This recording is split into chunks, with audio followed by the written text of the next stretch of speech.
অলিগলির ঝালমিষ্টি গল্প।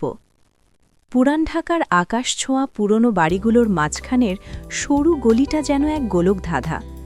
এই অলিগলি আর রিকশার টুংটাং শব্দের মাঝেই ইরফান আর সাবিহার প্রতিদিনকার খুনসুটি শুরু হয়। রোদের তেজে সাবিহার মেজাজটা আজ একটু বেশিই চড়া, আর ইরফানের মুখে দুষ্টুমি ভরা হাসি। এত গরমে এই গলির ভেতরে আসার কি দরকার ছিল? সাবিহার এই অনুযোগ শুনে ইরফান পকেট থেকে একটা রুমাল বের করে তার দিকে বাড়িয়ে দিল। সে জানে সাবিহার এই ঝাল মেজাজটা বেশিক্ষণ থাকে না, ঠিক যেমন এই শহরের মশলাদার খাবার, শুরুটা ঝাল হলেও শেষে থাকে এক অদ্ভুত তৃপ্তি। তারা এসে থামল একটা পুরনো বাকরখানির দোকানের সামনে। গরম মচমচে বাকরখানির সুবাসে সাবিহার রাগ কিছুটা জল হয়ে গেল। ইরফান দুই হাতে দুটো বাকরখানি নিয়ে সাবিহাকে একটা বাড়িয়ে দিল। নাও, খেয়ে দেখো, মেজাজ একদম ঠান্ডা হয়ে যাবে। রিকশায় উঠে তারা যখন বড় রাস্তার জ্যামে আটকা পড়ল, তখন শুরু হলো আসল কথা কাটাকাটি।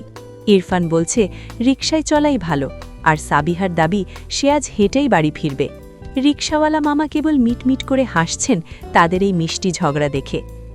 লালবাগ কিল্লার উঁচু দেওয়ালগুলোর পাশ দিয়ে যাওয়ার সময় সাবিহা হঠাৎ চুপ হয়ে গেল। বিকেলের নরম আলোয় চারপাশটা যখন মায়াবী হয়ে ওঠে, তখন তার মনে হয় এই শহরটা আসলেই সুন্দর।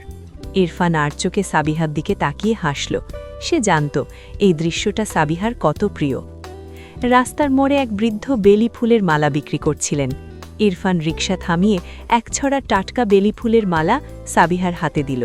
ফুলের গন্ধে সাবিহার মেজাজটা যেন এক নিমেষেই মিষ্টি হয়ে গেল। সে আলতো করে মালাটা নিজের হাতে জড়িয়ে নিল। কিন্তু ঝাল মিষ্টি গল্পের ঝালটা আবার ফিরে এলো যখন তারা চটপটির দোকানে বসল। সাবিহা এক চামচ মুখে দিয়েই উহু করে উঠল। এত ঝাল নিয়েছ কেন? ইরফান নিজের প্লেট থেকে সাবিহাকে আলুটা এগিয়ে দিল। তার নিজের মুখেও তখন ঝালের ঝিলিক।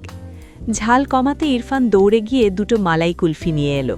ঠান্ডা কুলফি মুখে দিতেই সাবিহার মুখে হাসি ফুটে উঠল। সে বলল, তুমিও না পারো বটে। ইরফান হাসতে হাসতে বলল, ঝাল না থাকলে কি আর মিষ্টির কদর বোঝা যায়? সূর্য যখন ডুবে গেছে আর আকাশটা বেগুনি রং ধারণ করেছে, তারা গিয়ে বসল ইরফানদের বাড়ির ছাদে।